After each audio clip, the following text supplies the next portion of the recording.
تخلیق ہمیشہ نئے سرے سے ہوتی ہے. تخلیق یاد رکھیے گا اس بات کو، جس کو ہم انگریزی میں کہتے ہیں کریشن، یہ کبھی بھی پہلے نہیں ہوتی، یہ نئے سرے سے تخلیق ہوتی ہے. یاد رکھیں اس بات کو، تخلیق اور ایجاد میں یہی فرق ہے کہ تخلیق ایک پہلے سے موجود مخلوق ہے جسے دیکھ کر اس سے مثال لے کر ایجاد کی جاتی ہے. سمجھ رہے بات کو؟ تخلیق کبھی بھی مخلوق نہیں کر سکتی، ہمیں یہ نقطہ سمجھنا پڑے گا. تخلیق کبھی بھی مخلوق نہیں کر سکتی، مخلوق ہمیشہ ایجاد کرتی ہے، جس کے لیے انگریزی میں ہم لفظ استعمال کرتے ہیں انوینشن. وہ صرف ایجاد کرتی ہے، یہ اللہ نے اس کو صلاحیت دی. مخلوق تو خود تخلیق ہوئی ہے نا، نہیں سمجھے بات کو؟ مخلوق تو وہ بیچاری خود تخلیق ہوئی ہے. اب دیکھیں جیسے سمجھے ذرا بات، بت تخلیق نہیں ہوتے ہیں، بت تخلیق نہیں ہوتے، بنائے جاتے ہیں. دو باتوں میں فرق ہے. اب سمجھیں میں کیا بتانا چاہ رہا ہوں. اگر اس سے مراد صرف بت لیے جائیں تو لفظ تخلیق یا بے معنی، اس کے لیے بنانے کا لفظ استعمال ہوتا، تخلیق کا لفظ استعمال نہیں ہوتا. ایشرکون ما لا یخلق شیئا، یہ ایسے کوئی شریک ٹھہراتے ہیں جو کچھ بھی تخلیق نہیں کر سکتے. ابھی وہ کس کو شریک ٹھہراتے ہیں؟ مثال کے طور پہ وہ لات کو شریک ٹھہراتے ہیں، منات کو شریک ٹھہراتے ہیں، وہ یسوع مسیح کو شریک ٹھہراتے ہیں، وہ ابراہیم کو شریک ٹھہراتے ہیں، وہ اسماعیل کو شریک ٹھہراتے ہیں، وہ مریم کو شریک ٹھہراتے ہیں، وہ عزیر کو شریک ٹھہراتے ہیں. یہ تو قرآن بتاتا ہے ہمیں. وہ جنات کو شریک ٹھہراتے ہیں، وہ فرشتوں کو شریک ٹھہراتے ہیں، تو قرآن بتاتا ہے ہمیں. ان میں سے کون سا بت تھا؟ ان میں سے کون سا بت تھا؟ کوئی بھی. پھر بت کیا ہے؟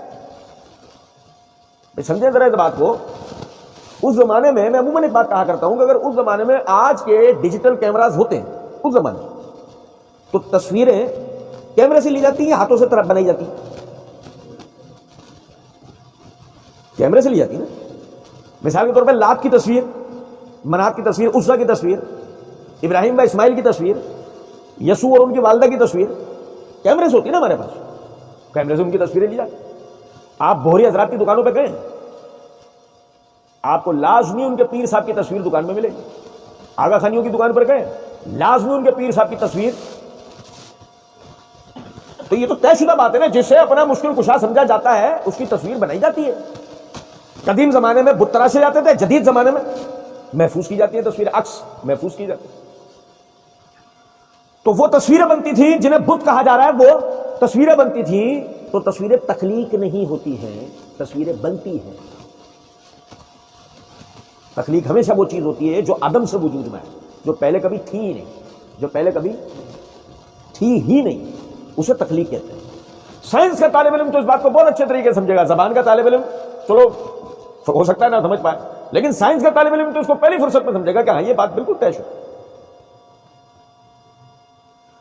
ایشرکون ما لا یخلق شیئا، یہ ایسے کوئی شریک ٹھہراتے ہیں کہ جو کچھ بھی تخلیق نہیں کر سکتا. اب سننا ذرا اس بات کو. اللہ نے پہلے کیا دعا بتائی ہے، پہلے کیا واقعہ بتایا؟ پہلا واقعہ بتایا تخلیق کا، بتایا بھائی والذی خلقکم، هو الذی خلقکم من نفس واحدۃ.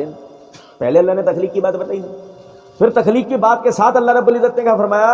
اس کی بیوی حاملہ ہوئی، حمل کو لیے چلتی رہی، یہاں تک کہ دونوں نے اللہ سے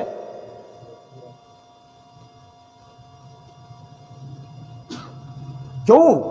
وجہ کہ خالق اللہ ہے. خالق کون ہے؟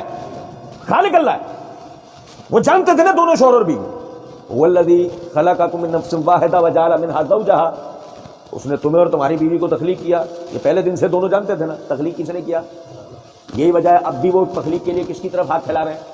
سمجھے بات کے؟ تو اب اللہ نے پھر یاد دلایا ایشرکون ما لا یخلق شیئا وهم یخلقون.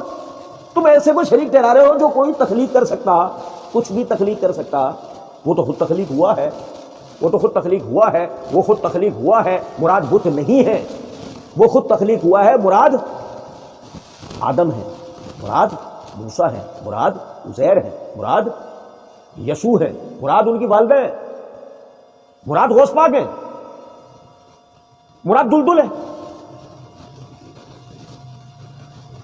وہ سارے اللہ رب العزت نے تخلیق کیے. جن جن کو اللہ کے سوا پکارا جاتا ہے سب مخلوقات ہیں، اور سب کو کس نے تخلیق کیا؟